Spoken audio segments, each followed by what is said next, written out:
So when faced with an engine failure, what part does luck play in the successful outcome? Or if two people are in nearly the same situation, does knowledge, skill, and airmanship make all of the difference? So there's an interesting case study between two crashes in Fullerton, California that someone way smarter than I should be doing. And before I start talking about this, first of all, my thoughts are with the friends and families, not only in these accidents, but with any accident. I can't imagine what they go through. So my point in talking about all this, though, is hopefully that there's something that we can gain as a takeaway where the survivability of these types of accidents in the future can be improved. So the first crash was about 6 weeks ago. A Mooney lost power on base to runway 24, landed on the side of the road. Both occupants ended up with serious injuries but survived. The second crash was only a few days ago. A Vans RV 10 lost power on final to the same airport, on the same approach, to the same runway, ended up on the roof of a warehouse where both occupants died. The resting point of these aircraft seemed like they were only like 200 feet apart on Google Maps. They were literally on either side of the road from each other. So how did these two seemingly similar situations end up so differently then? So let's take a step back. It seems that the RV had a reduction in power after takeoff based on his communication with the tower. So they apparently had some power to maneuver and position themselves into a point that would result in a successful landing. The Mooney apparently had an engine shutdown on base, and of course the final report isn't out yet, so I might be missing some of the details there. But if you had to pick which one of these scenarios to be in, I think you'd pick the reduction of power over a complete loss of power. With a reduction of power, you can use your remaining power to position yourselves for an immediate landing. With a reduction of power, I don't think you ever want to get out of range of a power off landing spot, because at any point you might have no power.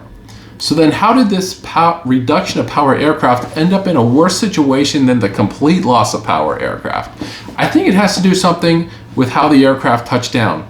So let's compare these. So in the case of the Mooney, where both occupants survived, it seems the pilots flew the aircraft to the ground.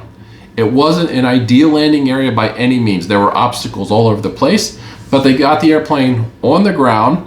They survived the rapid deceleration as the plane hit a light pole, fire hydrant, and then tree.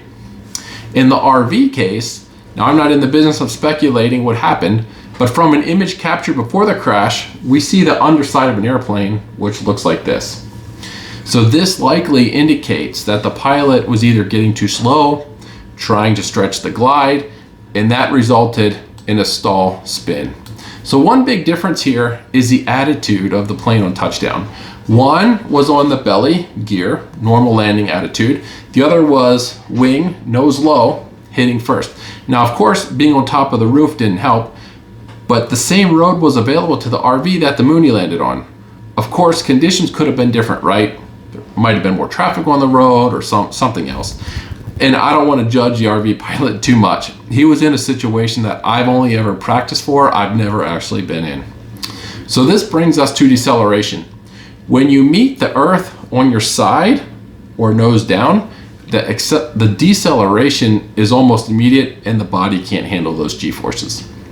However, when you land on the gear or the belly, it's surprisingly how little space you need after the touchdown to hit something, especially if you can have the wing hit something to protect the cabin area and then survive the accident. So I found an interesting article on AOPA, and I'll link it in the description below, but it mentions if you touch down at 50 miles an hour, roughly the stall speed of a Cessna 150, you only need 10 feet of landing distance to be able to survive a 9G deceleration. 10 feet, that's it. Now, I'm not sure all of us could survive a 9G deceleration, and the aircraft in these accidents have a higher stall speed than 50 miles an hour.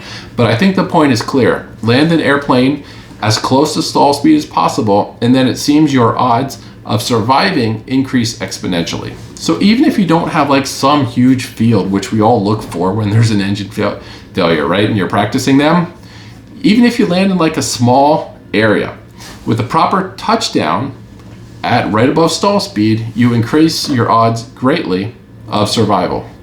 So this really comes into play over congested areas. So when there are almost no good places to land, I think the tendency might be to try and stretch the glide and just hope for the best. But what the article and some recent accidents show us is that what's of utmost importance is to fly the airplane to the ground. When you try to stretch the glide, the odds of surviving start to fall. When you fly the airplane to the ground, the odds of surviving start to increase. So where's the best spot to land then? In a congested area? So anywhere you can set the plane down squarely, I think, right? It might be a parking lot, road, railroad tracks. Maybe you're fortunate enough that there's a golf course there or something. Or this could even be a crazy idea.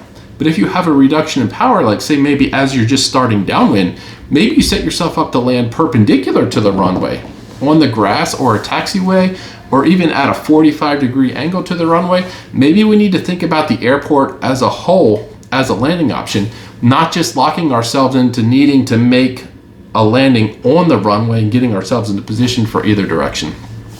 You know, it could be maybe a taxiway, could be maybe a ramp area, could be anything. Anything which enables you to put the airplane down squarely. So that's what I'll try to do, but I hope I never need to do that, and then I hope you never need to do that as well. So thanks everyone for watching. Fly safe. We'll talk to you next time.